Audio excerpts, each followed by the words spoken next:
Good evening, everyone, and thank you for listening to the Futurati Podcast, where we dive into how emerging technologies will impact the world and your bank account. I'm Trent Fowler, and tonight I am bringing you a solo episode. But my co-host and I, Thomas Fry, are futurists, keynote speakers, and consultants with decades of experience in analyzing trends and communicating new developments to audiences across the world. Reach out to us at futuratipodcast.com/contact-futurati if you'd like to hire us for consulting, to speak at your event, or to advertise on our podcast.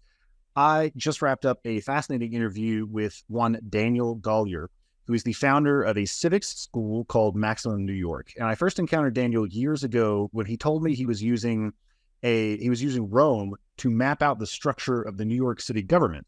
And I thought, why are you doing that? Like, that doesn't make any sense to me that you would be spending your time doing that. But he made the case for it being an important endeavor. And since then, he's achieved a lot of success in teaching people civics and what he calls governmental mechanics, which is basically the nuts and bolts of how the government works, how different laws are drafted, how they make their way through different kinds of committees, how they're argued about and debated and revised, and how ultimately they come to pass into laws that impact all of us. And he makes a really good case that part of the pessimism that seems to pervade modern life is driven by the fact that we don't have a good grounding in this structure, in this system that's all around us. Government's everywhere. It's all pervasive.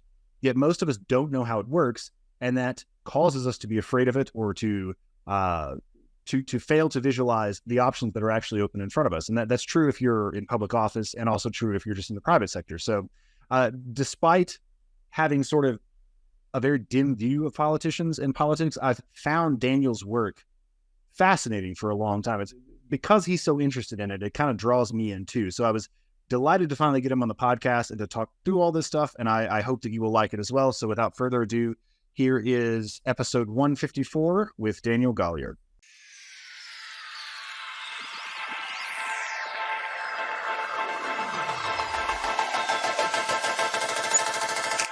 Tonight, we're joined by Daniel Golliher. After graduating with a degree in government from Harvard, Daniel founded a civics school called Maximum New York, anchored in New York City. The school's goal is to accelerate kind, smart, ambitious people into city and state politics, provide them with an atypical level of knowledge about how government works, and keep them networked together. If you enjoyed this interview, please subscribe to the podcast and share it with your friends. And don't forget to check out our website, futuratipodcast.com.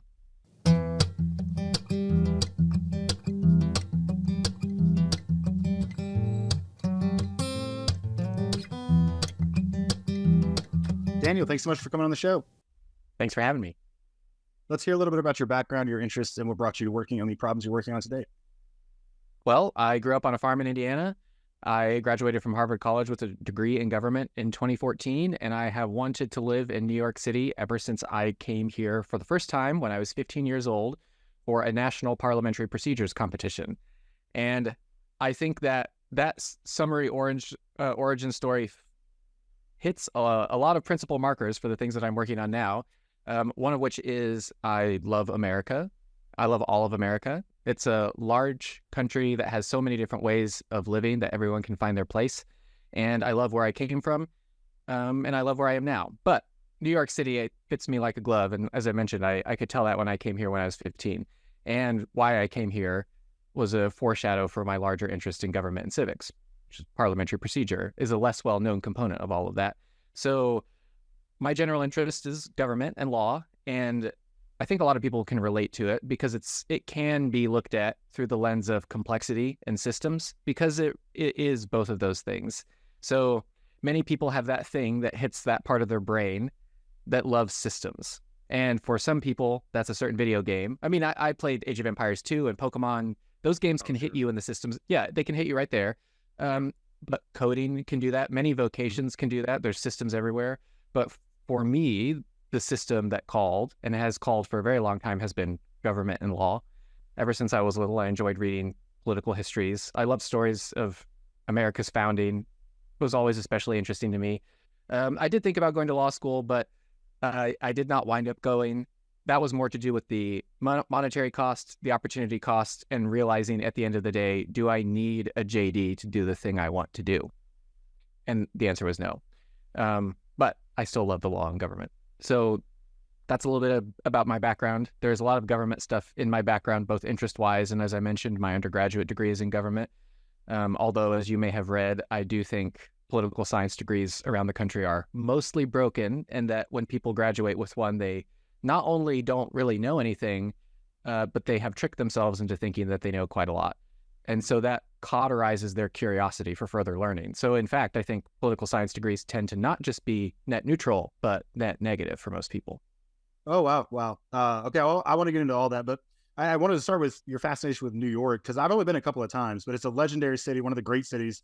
And I used to travel there for work in like 2021, 2022, and I loved it. I would like head out at sunrise and see the sun rising, as you can see the walls formed by the buildings. You're walking through this like sunlit canyon, and it's all golden everywhere.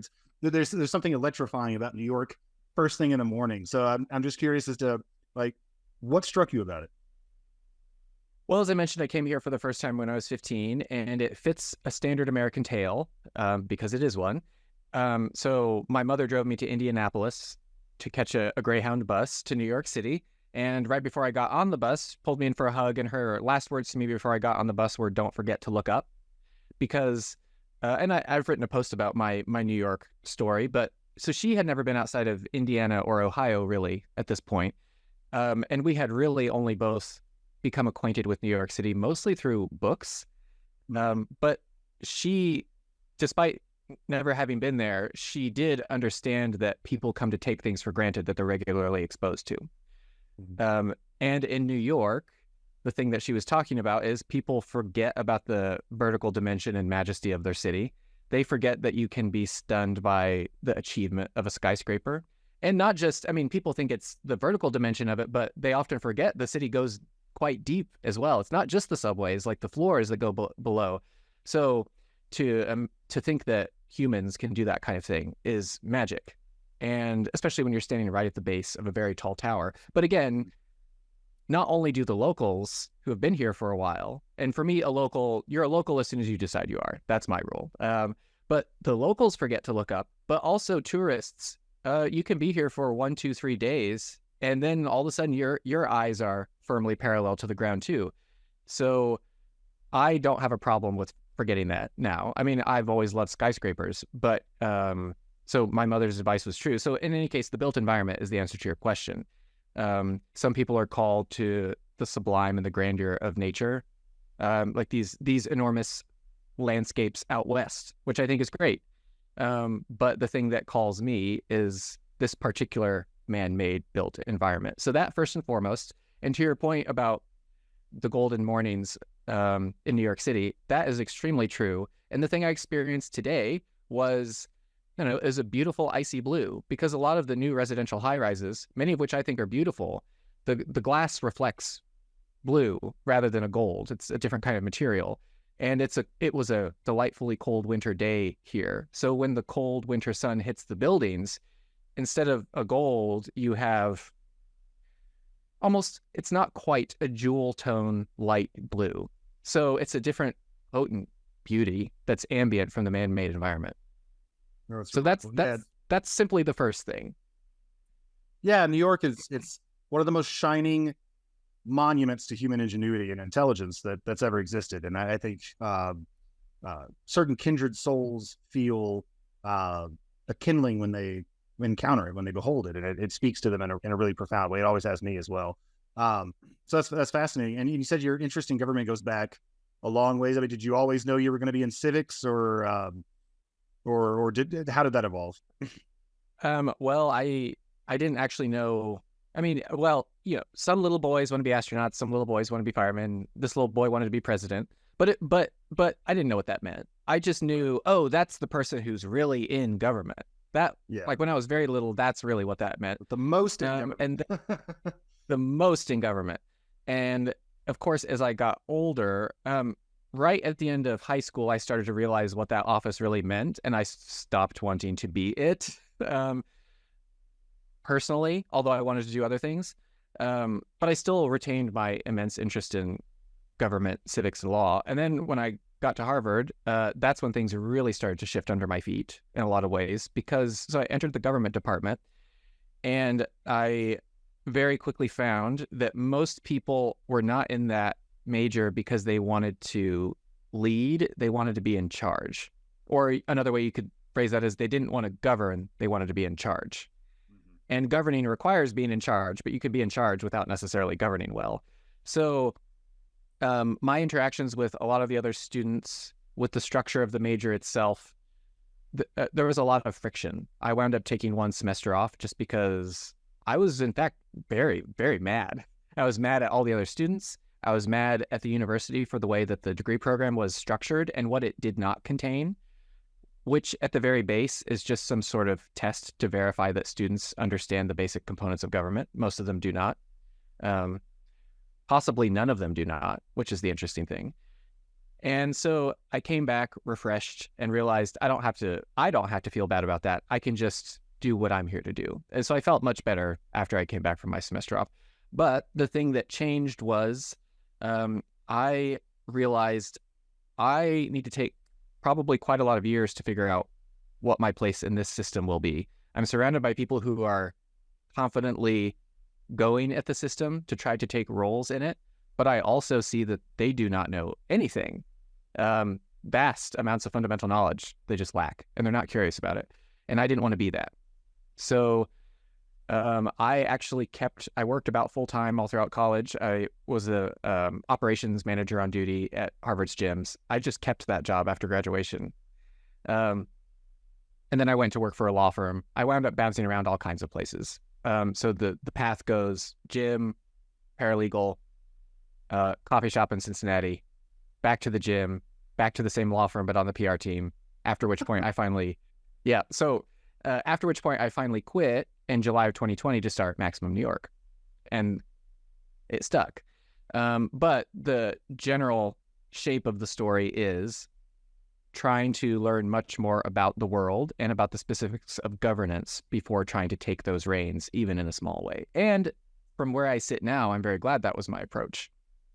Yeah, no kidding. Could you say a little bit more about the difference between being in charge and governing well? Because that reminds me of the distinction between, being a dictator versus being a statesman, being somebody who's at the head of state and who's, crafting policies that form some of the scaffolding in societies. So how do you think about the difference between those two things?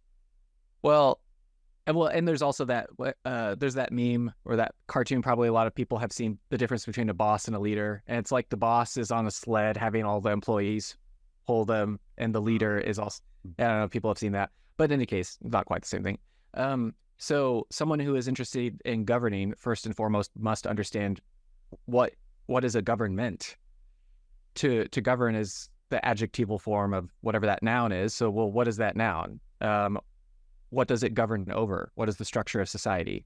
What is its history? What are its path dependencies? Once you just start asking basic implications that spiral out just from the word, one should properly realize what a vast responsibility governing is and what a technically complicated and complex thing it is.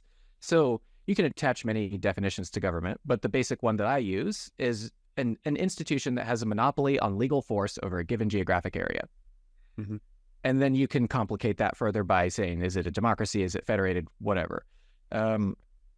So at base, that's what a government is. Well, what is the American government, though? Because if you want to govern in America, you need to know what the American government is. Well, it's a federation. Most of our laws, most of our court cases happen at the state level. That's, I think, the first thing a lot of people get wrong. They hyper-focus on D.C. just because that's the most salient. But American federalism is very alive and well, and most people do not see the vast bulk of our governing apparatus. And that has two immediate consequences. And then I'll pull this back around to, this is what someone who's in charge would do. So someone who wants to govern appreciates all this. And so if they go to Washington, D.C., unless they're working on something that really only the federal government does, they're going to be surprised and frustrated when they find that their policy is not being implemented because they designed it in their theoretical head and now it's being given to a governor that's not their party. Right. And they didn't appreciate that it was structured that way. So number one, that would happen to you. But number two, if you don't appreciate all the complexity of what the government is, then you just treat people like pawns on a chessboard to be moved around. So anyway, someone who governs appreciates all of this. They appreciate all of the complexity inherent in the concept, and they treat it that way. They treat it as a technically sophisticated topic that you must approach initially with humility, because you have a lot to learn, but then you can feel mastery over time. And then the person who wants to be in charge, they're not intrinsically interested in any of that. They will maybe try to get at it if they find that they have to have it to do something. But they're not really interested in truly understanding the people or the system that they sit at the heart of. They just want to be the one who says jump and people jump. Yeah. And there's a lot of different ways. There are many different reasons, I think, or I have seen, why people land in being in charge. For some of them, it really is something like psychopathy or mental illness. But for others of them, it's just a genuine error of knowledge that they made long ago in college. As I mentioned, political science degrees really do shape people's thinking because they never learned these specifics. And so maybe they could have been good at governing, but they never got the full resolution of what that system looked like. And then when you get out of college, there's no place to learn it. And by the time you get a job in the government, now for many people, it feels too late because you feel like you're in too deep to start asking basic 101 questions. And in fact, having spoken to many staffers, they're terrified that someone would catch them asking these questions. It would be used against them. How does a bill become a law? It's like you missed the Schoolhouse Rock episode where that was covered. Yeah. Yeah. And I mean, and even on that specifically, Schoolhouse Rock left out of course that's a simplification, but okay, now you actually have one of these jobs. Where do you learn it? And legislatures have programs, internal training programs of varying quality. Most of them are not very good. And so again, you have all these legislative aides and actually some senior staffers you'd be pretty surprised to hear from. They just do not know how it works. Or if you ask them, what's the difference between statute and administrative law? They don't know. They have vibes because you can pick up vibes in the work, but they actually don't know the technical answer. They're afraid to find out. Hello, this is Trent Fowler, co-host of the Futurati podcast. One of the most common pieces of marketing advice I've come across is to know your audience and give them what they want. One difficulty in podcasting is that it's actually pretty hard to do this. None of the major platforms give us any way to reach out to you, our listeners, to find out what you enjoy about the Futurati podcast and what you'd like to see done differently. So we've decided to record this commercial and ask you directly to reach out to us. Head over to futuratipodcast.com, go to the contact page, and drop us a line. Tell us about your favorite and least favorite episodes, what you'd like to see us cover in the future, and anything else you want us to know. We produce this show for you, and we want your advice so we can make it even better. Thank you. It's really interesting. So it sounds like if you're interested in governance, that's not the same thing as power lust, right? Wanting to be in charge is more like power lust. We all know the classic dictum that absolute power corrupts absolutely, but this is a very different thing. And it actually puts me in mind of Plutarch's story about Cicero. So I happen to be reading that right now. And there's a line in there. I can't remember exactly how it goes, but he says something like, it would be strange if the keeper of a stables didn't know anything about the horses. And yet there are these people who are in charge who just see all the people in their society as interchangeable units. And you're just trying to boost, production or what have you. And they miss all the richness and complexity that goes into that. And therefore they don't make very good leaders. And that really struck me and kind of stuck with me as I was listening to that this morning. Well, yeah, the power distinction, I think they both have a relationship to power. The person who wants to be in charge, they just want power. They want to have the power so that they can throw it like Zeus's thunderbolts. But the person who wants to govern, they do want power as well. But for them, it is an instrument to achieve good governance. It's not necessarily the thing that they reach for in and of itself, but they recognize it's vital to achieve these ends. And so to that point, something that often happens at parties or in social situations, people find out what I do if they don't already know. And one of the go-to questions is, so do you have, and people usually lean in a little bit and they're like, do you have plans to run for office? And then I usually say, yeah, if it works out, I would run for city council, for mayor, governor. All of it's on the table, and I hope all of my students entertain it as well. And people don't expect a confident, forthright answer to that. And sometimes they ask, oh, so 2 weeks ago, I had this conversation and someone jokingly followed that up with, oh, so you just want political power. And I do, in fact, want political power. You need political power to govern and lead well. I don't want it by itself in a vacuum, but of course I want political power. And most people just really don't think seriously about political power in that way. They get squirrely when they meet someone who genuinely says, yes, I want it and I need it. I think part of that, I don't know if you saw the anti-politics meme essay, but it's just they associate pursuing political power with vice of some kind. Or as being the pursuit of coercive power over a person. It's like you want the ability to tell a person what they're going to do. And if they don't, send the police for them, right? Yeah, power over versus power to, something like that. Oh, okay. Yeah, that's an interesting distinction. Let's talk a little bit about how the government works. So you said that, many people in political science departments don't really understand it. And I sort of have the same sense. It's like, well, you've got the three branches, like people propose laws, it just kind of goes through. But I also recall a couple of years ago, I actually asked Samuel Guria, I was like, has anyone written anything about just how all of it works? Like, how do the subcommittees get formed? And if I wanted to propose a law, like where would I even go? And like, whose desk does that end up on? And how do they review it? Like, as soon as I started asking questions, I realized I don't actually know much about this. And it became strange to me because it's pervasive. Like, the state is maybe the oldest institution that we have, or family and tribe, probably religion probably goes further back, but the state's been with us since like the Iron Age, so the Age of Kings, the Lugal period. So it's a very old thing. It's pervasive. It's everywhere. It has profound impacts. And yet I don't know really anything about it or how it works. And I'm one of those people, I'll confess, I don't really care, or I didn't before I found your work. Well, and I'll confess, you kind of put me in a weird situation too, because I would say on like Monday, Wednesday, and Friday, I'm like a borderline anarcho-capitalist. I think we should burn it down and take our chances with the warlords. And then on Tuesday, Thursday, Saturday, I'm more of an objectivist. It's like, okay, we'll have a government, but it's going to do like two things. It's going to have like police and the courts, maybe the army. That's it, right?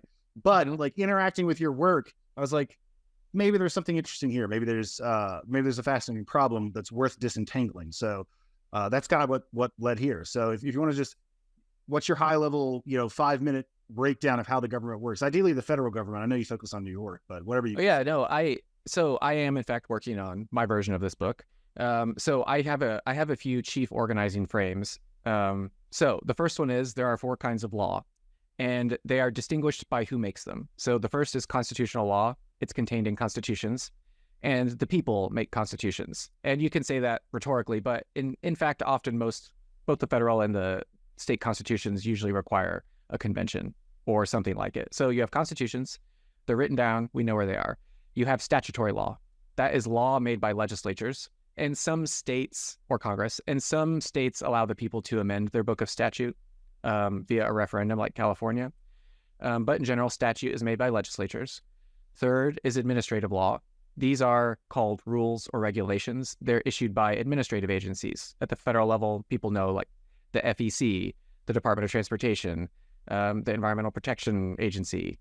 You've heard of these things. They issue laws that bind you just like the statute that Congress writes. So there's administrative law. And the interesting thing is, as you might already pick up on, there's a lot of words here that confuse everyone, like a rule versus a regulation.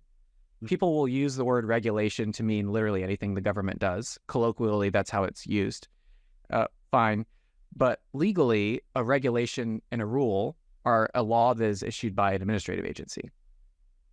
And it's legally defined that way. In the very first article of the Code of Federal Regulations, that they define it exactly that way. Rule and regulation shall mean the same thing. So constitutional, statutory, administrative, and the last one is case. It's law issued by judges when they interpret the law or apply the law. So those are the 4 kinds of law. They exist at every level, federal, state, and then local gets a little bit more idiosyncratic, but they exist there as well. And this is called the hierarchy of authorities. This is a simplistic model, but federal constitution is at the top, federal statute is next, and then federal admin law, federal case law. And then you go at the state level, state constitution, state statute, etc. And then, of course, it's obvious how this gets complicated because don't the courts interpret the Constitution and strike down federal statute as a result? Yes, there are those complications. I'll put those to the side for the moment. The reason why it's important to know this frame is because if you know it, you understand where and what the law is in every state, in the nation, every locality. Because there's a book for all of it. So New York City or New York State, we have a constitution. You can Google that now. If you want to know what's the law for New York State, usually you mean the statutes. What's the legislature passed? Well, we have one of those. It's called the Consolidated Laws of the State of New York. There's the Consolidated Laws of the State of New York. We have a book of rules, the New York Code of Rules and Regulations, which interestingly is abbreviated NYCRR, which is stupidly frustrating because you think it's the city, but it's just the state. And then, of course, we have our state courts. Okay, well, if you want to know what's the law in, you said Denver, Colorado? Okay, well, just with that frame, you already know what you're looking for. You're looking for a constitution. You're looking for a book of statute. You're looking for a book of rules. So the first thing I always explain is the hierarchy of authorities. Because you now can physically locate where the law, Google, but you can locate the thing you're actually worried about. And then the thing after that, the frame after that, emerges immediately from the hierarchy of authorities, which is what are the branches? Broadly speaking, what are the components? And the American system has 4. There are the 3 everyone knows. You have the legislative, the executive, the judiciary. But the one that developed over time is the administrative branch. So all of these agencies.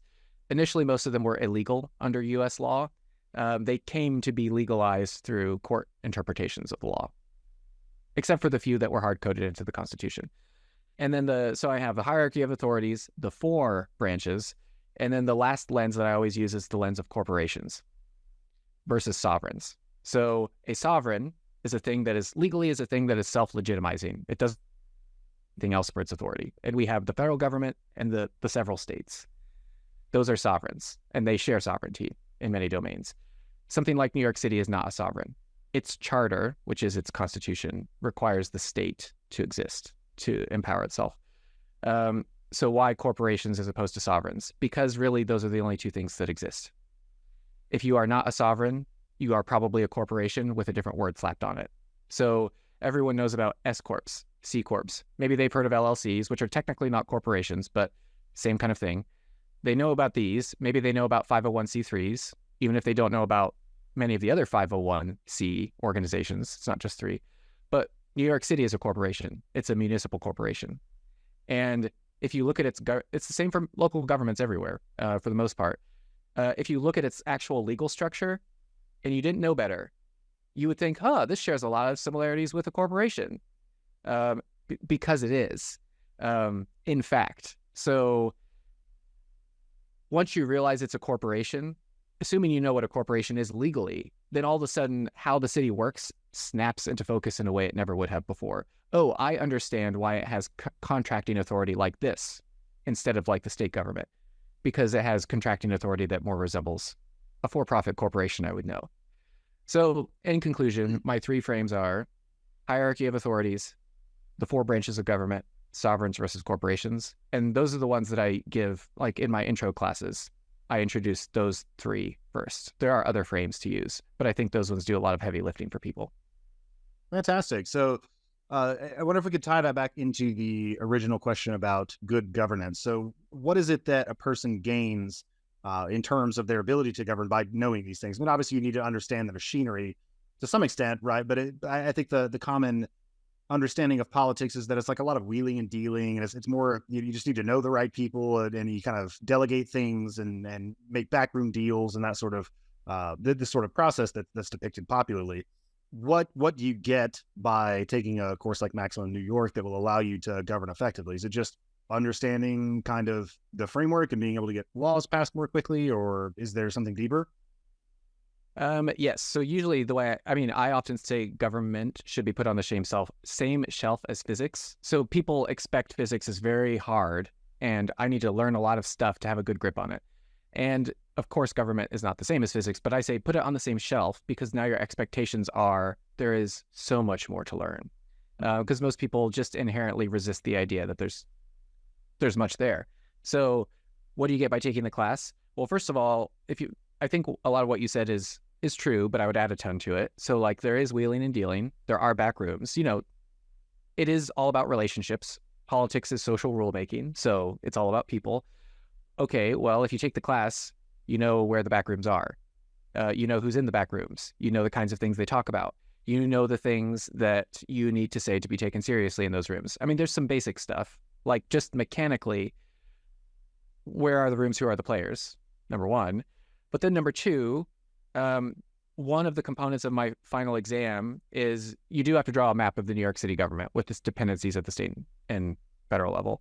That map is far more involved than the description I just gave. It goes into much more detail. So I think the thing people don't expect that is vital to do stuff in the political world is confidence, because most smart, kind, ambitious people, they do wonderful things in the private sector. And then they'll be very confident and hard charging there. And then as soon as they start to approach government, they become meek, timid, unsure of themselves. And part of the reason why, even if they don't realize it, is they literally have no idea what it is. But once you do know, now you have the confidence to act. So number one, it gives you confidence. You know where the rooms are, etc. But if you're able to read the law and understand it and how it's made, you can theorize novel approaches to change. So one of the things that I talk about in the class, it's not just what is the government. We also talk about political history of New York City. And we talk about, I have many examples of times when individuals came to understand the system and they used that knowledge to make large change that people didn't expect they'd be able to make. I mean, everyone knows the story of they know of the story of Robert Moses, even if they don't know that story. But he is an example of someone who understood the law very well and used that to his advantage. It's not just about knowing there's a story. He sort of tricked a state assembly person into passing a law that gave him, Robert Moses, more power. He knew the assembly person wasn't going to read it. So he just, said, introduce this, it's fine. And if you know how to write the laws the right way, you can accrete power to yourself. But it's not just situations like that. So New York City's government is only about it's about 33 years old. The Supreme Court struck our central governing body down in 1989, and the whole government had to be reformed. And there's a lot of stuff in this story. I think it should make most people more optimistic. But the question is, how'd that happen? It's because one lawyer had wanted to get rid of this body a lot of people wanted to get rid of it. And he decided, maybe I can file a lawsuit that challenges its constitutionality. And he did, and it worked. So it's not just the courts. You can do this in all of the avenues. If you draw a map of a governmental system, all of these things have different paths of approach. So it really increases your affordances quite wildly just to understand the mechanics. I wanted to ask a follow-up question, which I feel like you may have just covered, but you make reference to intellectual dark matter sometimes, and I wonder if you'd comment on that with respect to government. But there might be something. A little bit. Well, yeah, so intellectual dark matter, the stuff that's not written down but lives in people's heads. And yeah, I think most social systems are mostly intellectual dark matter, maybe. But yeah, so I have I'm looking at book piles on either side of my desk right now. An example of something that's mostly intellectual dark matter, like the lobbying industry, how that works exactly. Of course, people have the idea of some guy in a suit palming some $100 bills to someone in a dark parking garage, and obviously that actually does happen sometimes that way, but that's not really what lobbying is. So in political science, which is a legitimate field, as much as I malign the degrees, there's a thing called there's a paper called Lobbying as a Legislative Subsidy from the Bush era. And the basic idea is city legislative offices are overwhelmed. They do not have enough resources. And the person who was elected to that seat might have just gotten elected, so they don't know that much. Well, who is around that's been around for a while and understands the ecosystem of the Hill and the ecosystem of a policy area? Well, that's lobbyists. And the lobbyists don't come to your door and try to bribe you. Often what they will do is, when your interests align, they'll be like, here is a policy brief. A really well-researched one, it's not some incredibly very biased, cartoonish one, although of course they have their agendas. It's actually very good research, oftentimes. And lobbyists will invite your staffers to lunch and learns, come to our thing, we're going to present on our industry, and you as staffers will get to know how we think about things, which is very useful for elected officials. So how lobbying works specifically, when and how it goes wrong, but also why it's important. I do think it should exist. Why it's important is an example of part of the ecosystem most people don't appreciate. And I do think a lot of people don't talk about it quite simply because the word lobbying comes with a lot of baggage. So if you say I'm a lobbyist, and lobbyists do way more than that. They represent people. So lobbyists are also supposed to monitor Congress and see what bills are happening. And it's not just big companies. These are nonprofits. These are a whole bunch of people who have lobbyists. And the lobbyists do constituent services of their own. They're constantly sending emails back to their clients saying, this bill was just introduced into this committee. Here's my analysis of whether or not I think it will pass and what it could mean for you. So, everyone knows they interact with the congressional people part of it, if they know anything at all. They definitely don't know the part about lobbyists being a genuine good information portal for, the people back home. Yeah, that's very interesting. You make them sound like a poli-sci McKinsey firm almost. It's like they're putting these 30-page reports together, and I could definitely see how if you just showed up, you're just like the newly elected congressperson from New Jersey. You don't really know that much about it. You just rode the wave of your popularity into office, and now you're like, well, what the hell do I do? Starting from today. It's like you turn to whoever seems to know the most about it and has like the fanciest report.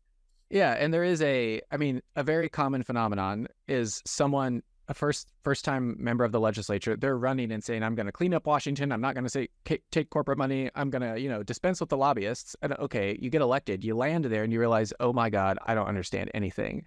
And then you see those people standing right over there who really will help you do your job better. They obviously want something, and it's hard to pass up. But that's why it's hard to pass up. That's interesting. So what do you think would be involved in educating people better about civics? Is it just scaling your class up? Or if you could redesign a poli-sci degree, maybe that's a better way to frame the question. What would go into it? Yeah, so I have written this post exactly, which you may have seen. And I do think that is the way to scale it. So I do intend to continue growing Maximum New York as a civics school. But that's a new pipeline. We have a really large extant pipeline, which is undergraduate poli-sci programs all over the United States. So, yes, the plan is to redo all of those. But of course, that means getting into the governance of universities, which is a very similar problem and very approachable, I think, but it is a whole other governance issue. So I call my program governmental mechanics instead of political science. I do think political science is important. I just think most people shouldn't be getting degrees in it. So governmental mechanics is the study of the components of the government, what they are, and how they interrelate. So it's mostly focusing on what is rather than what ought to be. So what would be in a governmental mechanics degree? Well, first you have accelerated introductions to local government, state government, federal government. And ideally, in fact, I think this is required, the state and local government that you learn about at your university should be the state and local government your university is in, because part of the degree is you interacting with that system in various ways. Politics is government is a practice. It's not something you can learn from books, as much as many people wish it just were that. If you are not actually getting in the system, all this dark matter is invisible to you. You'll never see it. And furthermore, you will never appreciate the realities of the actors in the system, should you try to help them from the outside. So you have these three, the three levels. You have a class for each one of them. The local and the state need to be where the university is, because you will have to go to it. Ideally, you will also have you'll have a second slate of state and local where your university isn't, because having a point of comparison actually turns out to be pretty vital. So like if I were at Harvard, I would learn either about Cambridge or Boston plus Massachusetts. And then since it's Harvard, probably they'd have a New York class as well, New York City, New York State. But different universities might pick different ones. If you're in the Midwest, maybe you have your local state, and then maybe you have Chicago or Columbus or Indianapolis or something. So you have those. Next, you have discrete seminars on more technically advanced topics. So legislative drafting, how to write a law. Actually, how do you write a law? What's the practice of it? Right now, that class only exists at some law schools. and it's just one seminar, and you don't have to take it. So one thing I find interesting is why don't Americans know how to write laws? Imagine if all the brain power that we have available to us, like imagine there's so many cool people writing great blogs. If they knew how to write laws, I think that could fundamentally change our political ecology, because right now, effectively, no one can propose them. So the pipeline is very small. So there's that. So you'd have a seminar on how to write a law. You would have history integrated into it. So I teach a class on it's called the Founding 40, 1763 to 1803. So you learn about the American founding and what actually happened on the ground. Again, this is something most people just have no idea about. They get a cartoonish version of the founding, either for good or for bad. But for me, when you understand the founding, it's actually far more impressive than most American exceptionalists think, in my view. It almost failed multiple times. There were failed constitutional conventions that happened before the one that worked.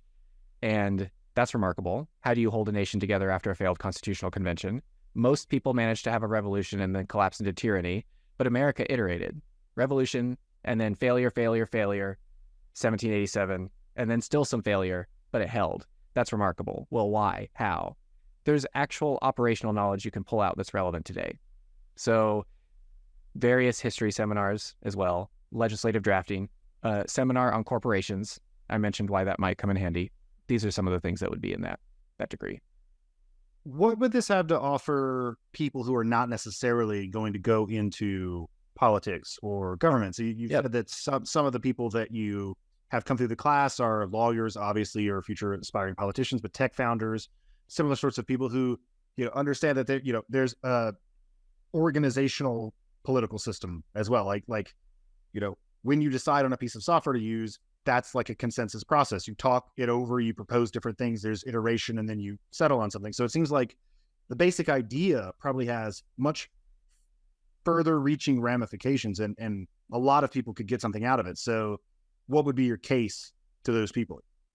Yeah, I think a lot of people do get something out of it. So there's a couple things. And in fact, so in the post where I outline my thoughts on this governmental mechanics degree, one of the things I say is probably the most common iteration version of this degree is a minor or a certificate rather than a major. Because, I don't know, say you're studying computer science or engineering, or heaven forbid, city planning. You will 100% wind up being frustrated by the government in your line of work because it will intervene on your line of work and your industry. And again, this is why people wind up taking my classes. So if you have a governmental mechanics core, maybe you took 2 to 4 classes that outline the nature of the government and how it works. Well, okay, you do that, you graduate, you get a job in industry, and now all of a sudden you start hearing about this rule that someone's going to change. I don't know if you know IRC Section 174, the debate about it. Can't say that I do. It's currently ongoing. Seems like it's going to resolve, but it is at the federal level, and the short of it is it allows startups and others to deduct the cost of software engineer salaries as research and development. So you can imagine this improves their finances a lot. Well, the thought was maybe we get rid of that, which of course would have wildly changed the financial circumstances of many startups, especially. So I got a lot of inbound about that. Like, what is it? I don't even know what this law is. Where's it come from? How's it situated? Can I do anything about it? Well, if you would have taken governmental mechanics, you would know the answers to all these questions. And maybe you do. Maybe you would want to do some of the things you are able to do that you know about. Or maybe you realize, oh, there's other actors doing it, and I can verify that there are others actors doing it. I don't need to do anything.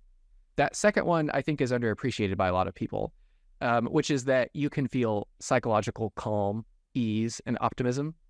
Because since most people don't understand the government at all, it's a haze to them, they sort of assume the worst.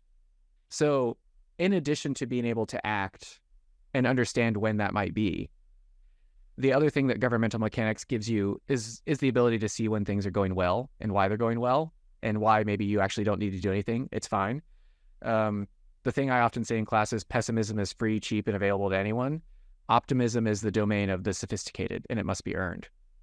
So, and to, there are so many people in tech specifically, they want to build new governing structures. which, by the way, I think is great. I'm all for the experimentation. Could not be in more favor of it. But for the people who are in that domain, often they're trying to do something that legally they're already allowed to do, and they're going to find out about it after they've burned through a whole bunch of money, and they could have just found out about it if they would have had governmental mechanics. So it allows you to do things, but also psychologically, you're going to be far healthier if you understand it. Are you enjoying this episode of the Futurati podcast? If so, please like it, give the show a 5-star rating on Apple Podcasts, Spotify, or wherever you get your podcasts, and share it with your friends. By far, the best way to help us grow is to spread the word on social media, which will expose our content to more people and help us continue to bring you interviews with world-leading experts in AI, quantum computing, cryptocurrencies, and so much more. Thank you in advance. That's very interesting. Yeah, that goes back to something we said earlier, where it's almost, there's like this vast machine operating all around you that you can kind of hear and sense, and sometimes it intervenes on your life and stops you from doing something, but it's kind of obnoxious because you don't know how it functions. And so, of course, that's going to induce anxiety in you or pessimism in you, because it just feels like at any moment some lever could turn and crush you in it and thwart all your future plans. And it does work that way sometimes. Like that does happen to people. And that if you understood about it, it's almost like you need a chief governance officer at some of these big companies who have taken governmental mechanics and can say, no, this is already legal, like, or this isn't legal, or what have you, and can actually work to further the corporation's interests through these avenues you're discussing. Well, and to anyone who's listening at a sufficiently large company, you might have a division of your company called governmental affairs, and those are your lobbyists. Obviously, companies don't have like a lobbying division. It's often called governmental or legislative affairs. So most large companies have one of these. So, and really large companies have them at the city, state, and federal level, if you're in New York or Denver or something like that. The comparison that I sometimes draw, I hang out on airline pilot blogs and pilot Twitter just because I think it's interesting, and I like planes. Never heard of pilot Twitter. I did. Yeah, a lot of parts of Twitter. There's also pilot Instagram, but in any case, I think it's cool. That's why I'm there. I mean, I also love SpaceX. It's part of that interest, but there's the phenomenon where, of course, passengers are sometimes terrified of turbulence. Mm-hmm. But if you understand what's mechanically happening with the plane, if you're a pilot and you really understand, you're not really afraid of turbulence at all. The thing that can feel quite dramatic when you're sitting in the plane is not really that big a deal. The plane's not in danger, et cetera, et cetera. The pilots know this, the passengers don't. And it's kind of like that with government. If you have governmental mechanics, you're like the pilots. And yeah, you might have some turbulence or something, but you're like, this is well within the tolerance of the plane. Like, we're not going to crash. Even if the door flies off, we can still emergency land, in fact. But yeah, the passengers don't know any of that. Every little jiggle feels like the plane might be going down. That's crazy. That's a great analogy, though. So you said earlier that your governmental mechanics material was largely focused on what is and not what ought to be, but I want to talk about what ought to be. So yeah, what do you see as the ideal governmental system, or maybe it's like a small range in the possible configurations of government? Like, if you were designing it, how would you do it? Yeah, well, and to me, this is a question in one of the seminars I have, because like you said, I do mostly focus on is, because it's really hard to craft a good ought if you don't know what is. So when I do focus on is, or when I focus on ought, first of all, it requires clarifying, okay, what kind of government? Well, if you're using America as your reference point, we recognize the government's not a monolith. It's huge. So if you're talking about the government writ large, these are going to be very broad principles that then have to be applied down the chain. So a very broad principle is, do you want federalism? I like federalism. I want federalism. What does that mean in practice? Now you have to go down the is chain, quite far. I mean, there's more ises and oughts to be worked out, but, federalism. On the other hand, I don't know if you know of the principle of subsidiarity. A decision should be made at the lowest effective level possible, but no lower. Okay. So subsidiarity should be at play. Federalism should be at play. I don't know how, that's a thumbs up.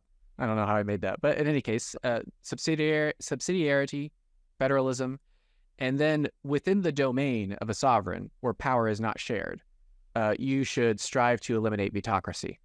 So, for example, if you're in New York City, at the city level, land use is a very common example.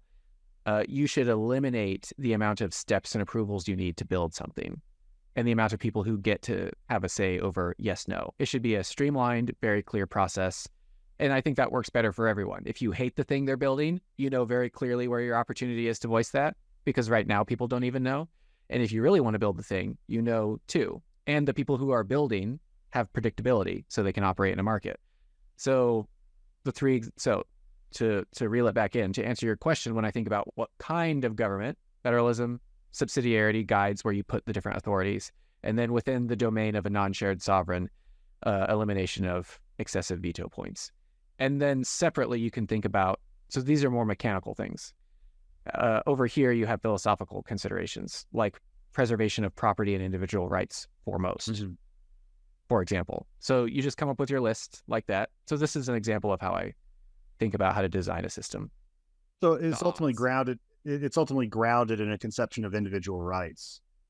Ultimately, yes. We come together and delegate certain powers in order to preserve our spheres of action in a social context. Is that more or less correct? Yeah. And of course, like, well, how does that work in practice? In practice, wildly complicated. The law is huge. And like, I think it's huge for a good reason, because reality is very strange and the law needs to account for it. So there's just going to be a lot of it. A lot of it might exist within the judiciary, though. You don't necessarily need to codify all of that. I see. We seem to have departed rather dramatically from that model, the model that you just described, and also I think the model that was inchoate in the founding and in the documents that were produced by the founders. So I think I know the answer to this question, but what do you believe is responsible for that delta in the quality of the governance that's possible versus what we seem to have? Because it seems to be an awful mess. In some ways, it's an awful mess, but I think a lot of it actually works pretty well. It's a big old mixed bag, and the parts that are bad are incredibly, well, they stick out quite a lot. Well, there's also parts that are bad that don't stick out at all because they're obscure. But, well, I think it's also it's multivariate. There are many things that work together to cause it.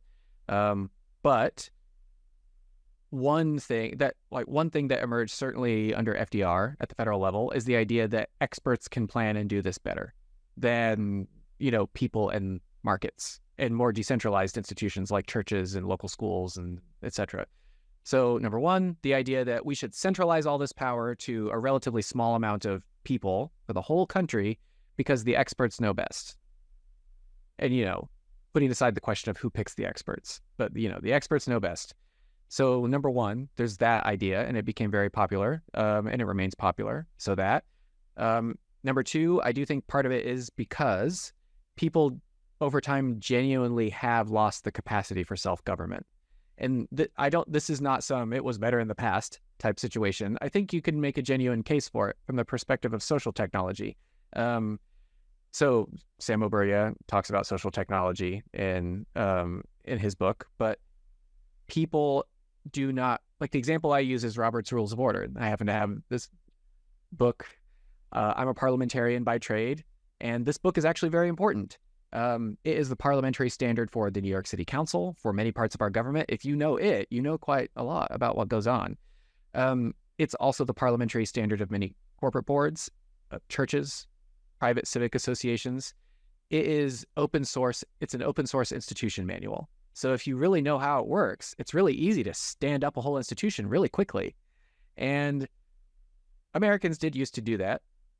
They did used to be able to stand up institutions that were effective and had mass participation,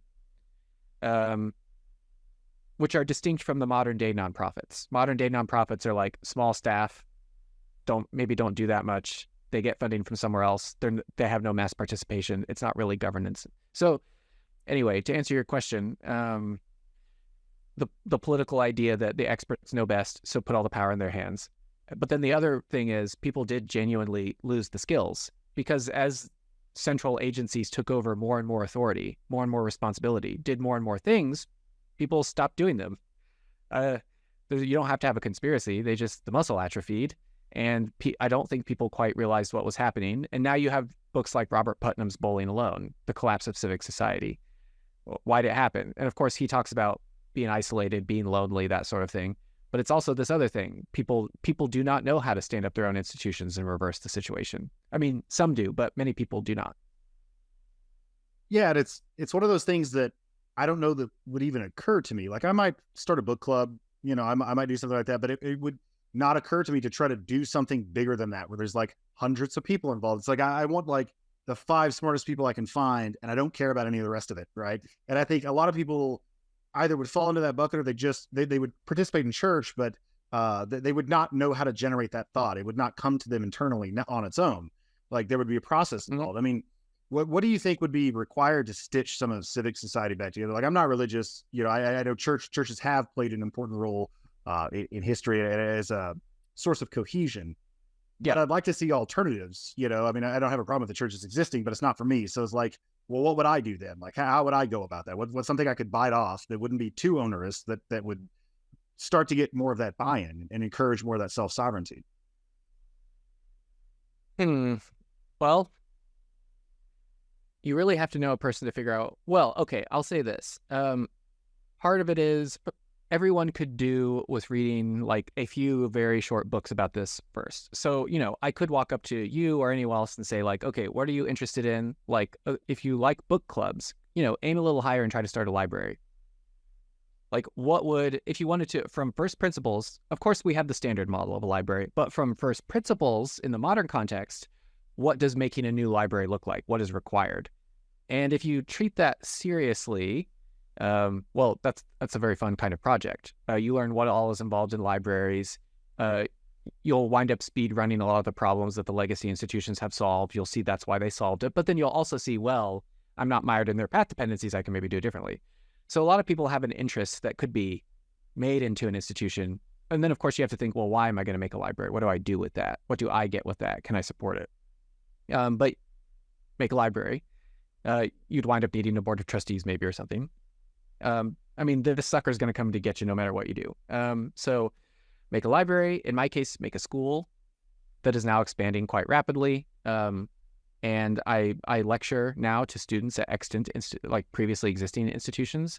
So if you make your thing, it's not like it's going to stay isolated. If you make it well, the thought should be this is going to integrate into the community, and then it can have a positive influence on the other institutions. Because when you make something like this, you train people how to participate in a thing, how to operate a thing. You're creating more of these kinds of people, and then they can potentially go and do this again too. And that is the model of the old civic society. You participate because you understand parliamentary procedure. You know what it's like to, I mean, the example that do you know Elizabeth Blackwell, like famous for being one of America's first doctors. She was a woman. That's particularly why it was extraordinary. Sure. So during the Civil War breaks out, and the Union realizes like, oops, we don't really have much of a capacity to care for our soldiers. And so it fell to private society to try to figure out how to do that. And Elizabeth Blackwell convened the Women's Central Relief Association in New York City and set up this huge sprawling apparatus to organize people all over the country, collect money, and then provide medical services to the Union Army. And the government then institutionalized, took over that institution or brought them into the fold formally. Okay, well, imagine it's the 1860s. How on earth do you reach across a whole nation like that, organize it so well, so quickly, get this mass participation, get this good institutional governance? How do you do that? There is an actual answer there. The social technology. People used to do it all the time. But now imagine people trying to do it. Imagine trying to stand up at a moment's notice a nationwide mass participation society without light speed telecommunication. These people were masters of the craft, far better, I argue, than we are today in some ways, because they did it without our tools. So anyway, you can sort of look at concrete examples of these things that happened and just really try to answer for yourself, how'd they do it? Like, okay, they had letter writing campaigns. I have a MailChimp, but they didn't have MailChimp. So what'd they do instead of an email list? And how'd they coordinate that? How is it decentralized? So anyway, once again, reeling it back in, people should think about what they're naturally interested in. Probably there's an institution that can bloom into, and you can probably give it the good old college try. And there's a lot of actual good technical information that you can find, largely in history, that will tell you how to do it. What are some other examples if you wanted to assemble like a half dozen case studies to get into in depth. This is the Samo Buria. He's like the third guest here. The Samo Buria approach to it all is to deeply get into case studies. So I like that example. Are there others that just kind of stick out to you? Yeah, there are many examples. Okay, well, the classic one is the American founding itself. So, but within the American founding, there are many, many case studies. So the oldest continuously operating constitution, written one, is the Massachusetts State Constitution of 1780. It's the one that most other state constitutions and the federal constitution are based on. So, okay, how did that get adopted on the ground? Okay, well, so like, what kind of problem is that? You're trying to come up with a central set of governing principles for a large group of people. That's what kind of problem it is. And how did they solve it? Well, they actually failed very hard the first time, because their colonial legislature passed the Constitution, and it was voted down by the populace. Because the populace, led by some of the founding fathers, they basically said, "Are you kidding? The legislature." What was going on? I have a camera that's got jokes. So the legislature thought they could just pass this Constitution, and then it was voted down. And many prominent citizens said, "You can't do that. You are already the government. We have to be the ones to pass the Constitution. It must come from us," assembled in convention. And so there's a lot to dig into there. Number one, how'd they have the convention? Who got the right to vote, etc. But that development, that shape of first failure and then success, that is replete when trying to stand up institutions that govern in any respect. So you can find examples to dig into all throughout the founding. The second one that I'll mention before leaving the founding is the Federal Constitutional Convention itself in Philadelphia in 1787. Why did it succeed? I think a lot of people may know George Washington presided over the convention, but what does that even mean? What was he even doing there? And you have people who are in favor of free states, and you have people in favor of slavery. And do you cut those people loose, or do you keep them? So what is the parliamentary art in keeping everyone in the same room, even though people literally wanted to kill each other? And in the modern day, of course, we recognize the slavers to be profoundly evil. So, I mean, they did then too, but different balance. So socially, how do you do that? Because in the modern day, when you stand up a new institution, you will have people who hate each other, or at least don't like each other. So even for people who don't think the American founding was a good thing, which obviously I disagree with them quite tremendously, well, if you look at the convention of 1787, you will find social technology that allows you to hold people together who are wildly different, who need to establish a mutual framework to work together. That is a very common thing people need to do and are very bad at doing in the modern day, or at least comparatively. That has atrophied quite a lot. So that's another example. The Civil War has many mutual aid societies like the one that I just mentioned. The Statue of Liberty was crowdfunded. So, it had a wealthy patron and a wealthy benefactor too. But of course, the French shipped it over in pieces. Well, you got to put that sucker together, and like, where do you put it together? The pedestal and everything, and the grounds had to all be constructed. So it was crowdfunded throughout all of America, people sending in money over years. Okay, well, how do you crowdfund in an era before GoFundMe? They had light-speed telecommunications with the telegraph, but it wasn't that common. It's not widespread. So again, how do you actually do that? So the funding and construction of the Statue of Liberty is also constructive. Interesting. Or instructive here. Yeah, so constructive and instructive. Yeah, it's both. Yeah. Con-instructive. Yeah. So there's some people who want to build a giant monument in San Francisco Bay, and they're using the patron model. Like, we got to find a billionaire who wants to fund it. And I've talked to a few of these people, and my response is like, well, like, some New York socialites did this over like 100 years ago, and they made it work without cell phones. So I don't know, maybe try see what they did. Interesting. Okay. It might work. That might be that'd be a good blog post, like 12 case studies for learning how to stand up an institution or something like that. I think that'd be very interesting. One thing I was working on the Statue of Liberty one. Oh, okay, cool. One thing I wanted to get your opinion on that ties into some of these things is in the decline in the quality of elites. And maybe you disagree with this, but it seems to me like there just aren't many Washingtons or Jeffersons around. Like an example I've used before on this podcast is, Winston Churchill, after, facing down the threat of fascism, then wrote a 5-volume history of the English-speaking peoples. And there maybe are a dozen people in Congress that could make it through reading a 5-volume history of that thing, let alone writing one. Like, it just, something about the structure seems to have pulled out people that are not that impressive, really. Like, I don't feel like I'm being governed by people who are just better than me on some important axis. Like, they may be better at getting power, but they're not more moral. I don't think they're smarter than I am. Whereas that wouldn't have been the case in 1790. Like, the people in charge should be in charge. Like, I'm glad they're in charge. I don't want their job. Like, whereas now I kind of get the sense I could, I mean, I don't have the dark matter internalized, but I feel like I could walk in and do, a pretty good job, or at least not screw it up any worse than they're doing. What's good in that, if that's even right? Well, it's right in some ways, certainly. Well, okay, first I'll say, if you look at the founding, we know all the competent people because they shine like a beacon. Tons of incompetent people were everywhere. I'm looking at my book piles. Well, no, I think the thrust of what you said is broadly correct, but to me, the instant thing to investigate is, there were incompetent people in that era. There had to have been. So what was the nature of them too? I mean, the short version of this is in the 1780s. So the war ends in 1783, but the federal constitution as we know it doesn't go into effect until close to 1790 approximately. So what's going on in the 1780s? The failed Articles of Confederation. Everyone's floundering around trying to figure out how to build something that works. And I call it the chaos of the 1780s. So the American people got used to assembling in convention. And so they would elect a legislature, but then they would say, I disagree with that law. And then they would have a convention and pass a different law. And then the legislators themselves would say, you guys, you can't do that. You elected us.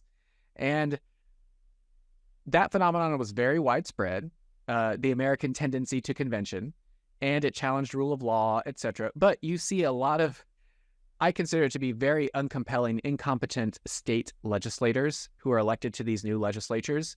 And when they see that their rule of law is being challenged, often their response was, you guys, and this is very... Come on, let's pass the law. Yeah, respect the law. And so, these people existed alongside the excellent statesmen. So I'll just say, one must look at the incompetence that existed before governmentally and etc. But in the modern era, I do think it's true that the quality of elites has tumbled quite precipitously. I mean, and quite simply, one of the reasons we've talked about, they literally don't know anything.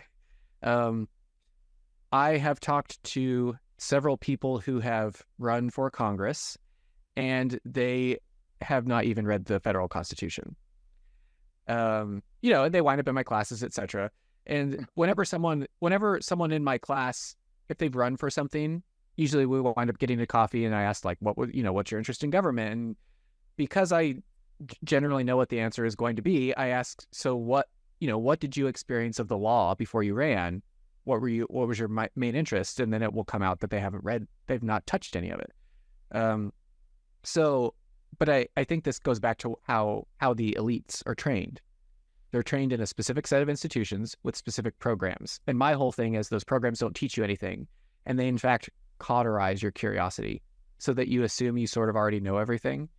There's other things going on too, but I think it's underappreciated. That's why I've made it one of my whole things.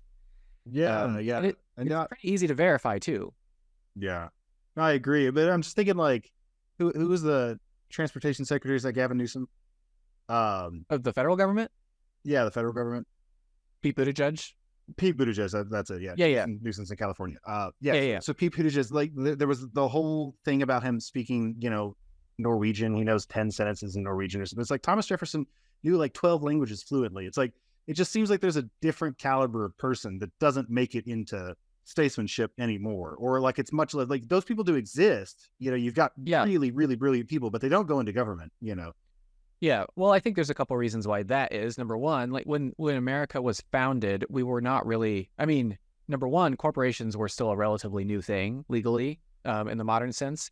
And we were not really a nation with commerce the way we have it now, if you wanted to go into a high position of consequence, the options to do that in the commercial realm were just nothing like they are today.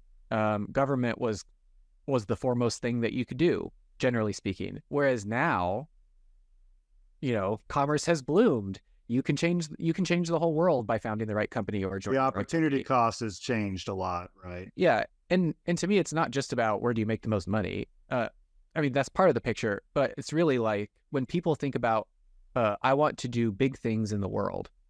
I want to make the world better, or at least different in X, Y, and Z ways. A lot of the times you can do that through a private company. And when people are evaluating their options, they think company versus government. Which one do I go into? Often picking a company or a private endeavor is the right thing to do. But so number one, that pulls away more people. And it pulls at people stronger than it did in the founding, just because we actually have private institutions that rival the federal government all over the place in terms of effect. So it will pull people there. But the government, people are also pushed away. So it's pulled towards the private sector in a way they weren't before, but they're also repelled from the government. And again, we come back to governmental mechanics. They don't know how it works, usually, but they do know a couple things about it, which is they hear that it's slow, that that's banging your head against the wall, that it involves dealing with difficult people, that it's paid poorly. They know, the terrible highlight reel. Mm-hmm. But they don't actually know how it works, really. So they're not even capable of envisioning their path to success. They're just going through all the negative things that will happen to them. But negative things happen to you if you're building a world-class company too. But you can see the path to success. You know what that looks like. Interesting. That's a very compelling answer. It's probably the best answer I've heard so far. Are there any experiments in governance right now that you find intriguing or that you're excited by? Well, California Forever. I think that's the one everyone's talking about. I don't know if that's come across your desk. No, I don't know what it is. So California Forever, it's so the way it's pitched in the press is a bunch of billionaires are buying a whole bunch of land, outside of near San Francisco, and they're going to build their own city. And they've been buying this land up for years, and they have a vision for what the city's going to be. It's going to be, it's a quasi-YIMBY vision. There's a lot of caveats to what I'm saying. I'm just going to breeze over them, but we're going to build a new city, and it's going to be nice, and it's not going to fall prey to the same issues that San Francisco and other cities fell prey to. And they've issued a very robust, I think, document outlining their plan. And I'm very excited by that. The idea of making a city from the ground up. So, people have tried this in fits and starts, not in ways I think are compelling. This, I think, is compelling, and it's an experiment. I'm very excited to see what happens with it. So that's one that's kind of new, but is getting press now and is happening right now. And their plan seems compelling. So I hope it works, because if it does, I think it's easier for the next one to happen. And then, we don't really live in an era where new municipalities are founded that much. Now, there's a distinction in what I just said. Of course, new municipalities off of a template found in state law, the template's just stamped onto a piece of dirt and incorporated, that happens. But the idea that we're going to found a new city, of course, operating within state law, but we're going to re-envision this thing from the ground up, that's founding era stuff. That's, Civil War era stuff. That's 1900 era stuff. That's when people did that. So that's very exciting, because like I said, if it works, then I think it's going to be really easy for the person to go second. We're just in the era where someone needs to go first. So that's cool. An example from history is in 1898, all the 5 boroughs came together, consolidated into New York City. How'd that happen? Why'd that happen? Could it happen again? That's something I think about. And your question was experiments in governance that are happening right now that are exciting. Praxis, the Free Cities, Prospera, similar sorts of projects. Yes. I'm generally in favor of all kinds of experiments, because, everyone needs to try their thing. But for those who are trying it outside of America, I often find, I'm painting with a broad brush here, but I often find that they do not appreciate the danger that their project will be in by planting it outside of America. and they are discounting the amount of legal innovation that they can do in America. So, I mean, Prospera is wonderful, but the provisions of the Honduran Constitution that originally enabled it are now mostly stripped away. So I'm not exactly sure to the degree of legal danger that any of those projects are in, but outside of America, it's very hard to get a sovereign to respect your claim over many, many years without pulling the rug out from underneath of you. Anyway, all that to say, I think people underestimate that danger, but also they underestimate the amount of legal innovation that the American federal system enables. The example I always point them to is the development of the LLC, the limited liability company. This was invented in Wyoming in 1977, and it went nationwide, all 50 states and District of Columbia in 1996.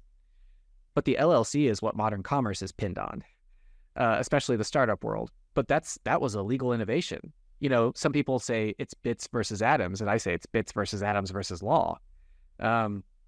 So you can do you can invent new kinds of companies, and they'll change the way businesses can operate. Like the LLC is an example. That's a new thing. So there's that. But the same is true with changing the way that cities can operate. All you have to do is get a state. You just have to pass a different kind of state law allowing a different kind of incorporation. Happens. You can do it. I don't think enough people are trying that route.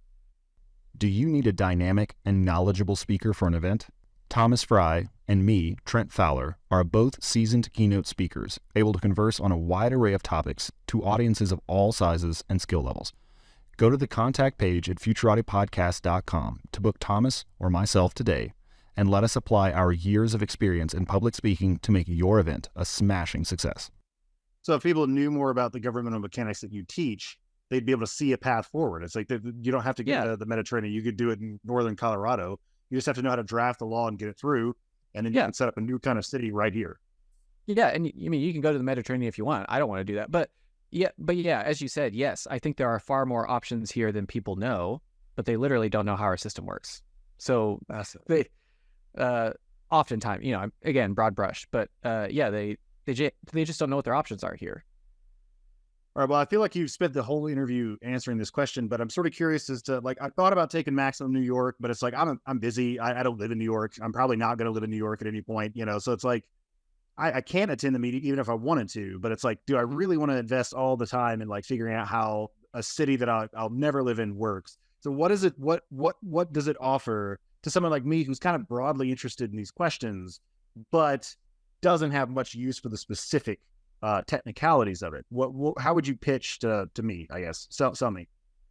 Can you condense the question to a sentence or two? Like what does Maximum New York offer you as a non-New Yorker? As a non-New Yorker, why should I take Maximum New York? Well, two things. Number one, all my classes so far they're in person, but I have a standing offer, which is if there's a group of people around and I've done some of these, but if there's a group of people around the country, we'll do something over Zoom and we'll focus on the United States, and then we'll have state-based activities. But I'll put that to the side. Why should non-New Yorkers look at Maximum New York? Because I'm going to echo some answers I've given before. Number one, you will feel better about the state of things, and not in a go to sleep, not in that way, but in a way that you're looking at reality and you're saying, oh, this is actually better than I thought. As it turns out, the government is a mixed bag and some stuff's broken, but this is working. This is working really well, and there's people working on this. How interesting. So even if you don't live in New York City, if you follow Maximum New York, you will certainly regularly be dosed with, oh, the government is forward thinking. The laws are actually good. Stuff is actually working. You will be dosed with that regularly. And right now, most people are dosed with it never. But I will say, like, the American system works pretty well, I think. Despite all the problems that it has, it's still holding up pretty well. But yeah, people don't. It's kind of like if you ask someone to describe what is an excellent politician and who is one, they don't even know. But I think there's some. Are they founding? What's a good example? What's a good example? Yeah. Well, there's a couple different ones. So you could put them in tiers. So there's like founding era. I made a whole state and I inspired the state constitution. I don't actually know if we have none of those are on my radar at the moment, although there are certainly some very cool people. Then there's like the second tier. And the second tier is people who I think they do a decent, very good job at running something, even if I don't agree with them. So Kathy Hochul, she's the governor of New York. I put her in this tier. Again, that doesn't mean I agree with her on everything, but she is in favor of building a ton more housing. She kicked the door in and announced a massive housing target for the whole state, supported the New York City's mayor when he announced also an ambitious target. And you don't often get politicians who, look the camera in the face and say all the things that the people on the internet are saying on the good blogs. Because I think that's what a lot of people, they just think, why don't the politicians, why don't they read all the good blogs where all the smart people are saying the things? And then why don't they think and say those things? Well, sometimes they do, in fact. So Kathy Hochul does that, I think, to a degree that would surprise a lot of people on the internet who haven't, listened to her talk quite a lot. So her governor, well, what do you know about Jared Polis, for example, the governor of Colorado? Not a ton, actually. Thomas, my co-host, he's usually here. He had a conflict tonight. He knows Jared like quite well. I don't know if they're like friends exactly, but he's known him for years. I know he was a tech entrepreneur, was instrumental in the founding of Techstars, which on its own is pretty interesting because most of the Congress people, wouldn't know how to plug a computer in if their grandkids' lives depended on it. So so in any case, so you hit some of the things. So anyway, I think Jared Polis is great, and for me, great doesn't mean I agree with them all the time. It just means you think to yourself, I'm glad they're the ones at the wheel. Okay, proceed. Like, I'm not super worried, and if they make a mistake, I bet they will try to course correct rather than double down. So there's a handful of governors that I can point to where I think like, okay, cool, you're doing something interesting that I like. And then otherwise, there's not, like, for example, in New York, the thing that I'm waiting for is a legislative champion. So we have a lot of legislators at the state level. There's 150 in the lower house, 63 in the Senate, and then we have 51 in the New York City Council. There's not anyone who stands out as an excellent star who I would trust in the same way that like these governors that I mentioned. I often think when we're missing people, we have them more on the executive end than the legislative end. We're often missing the grand legislator more than the great executor or executive. That's my take on it, generally speaking. Okay, fascinating. Well, I think I've taken enough of your time. Is there any final thoughts you want to leave the Futurati podcast audience with? Well, I mean, if I'll tell you, my take on what happens if I'm successful. And I do think instrumentally, I've already been quite successful. Although, there are large terminal goals that remain to be seen. But usually what I say is, hello, people, I have created a civic school where adults in New York City come to learn about city government, and it's wildly popular. People love it. I get laughs in class, and they pay good money for it. That by itself, I'm very proud of having built that. And I think if someone wants to get involved in civics or teach it, I have two rules. Number one, you need to have a good time. It's actually tactically important that you have a good time. If you find that it feels like crawling over glass, stop. You're doing it wrong. Actually, you're going to burn yourself and others out, and you're going to do a disservice to the field. So figure it out. You're doing it wrong. The second one is,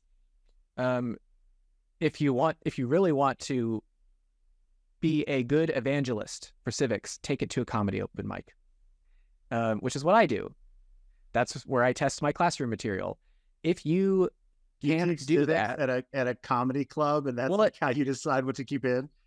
Well, it's not like it's not like I teach. It's part of the set. Like I incorporate the ideas and the material. And the reason why, first of all, it's been wonderful. But the reason why is, okay, well, what's a comedy club? It's a whole bunch of strangers you share no context with, and you have to connect with them and, get them to laugh about civics, this thing most people just want to frown about and not hear about and think is boring. So if you can do that, you're officially good enough to teach and be an evangelist for civics, because you know how to connect and have a good time in the right way. I mean, there are people who do political comedy that's based on pessimism, and aren't we all doomed? That's not what I do at all.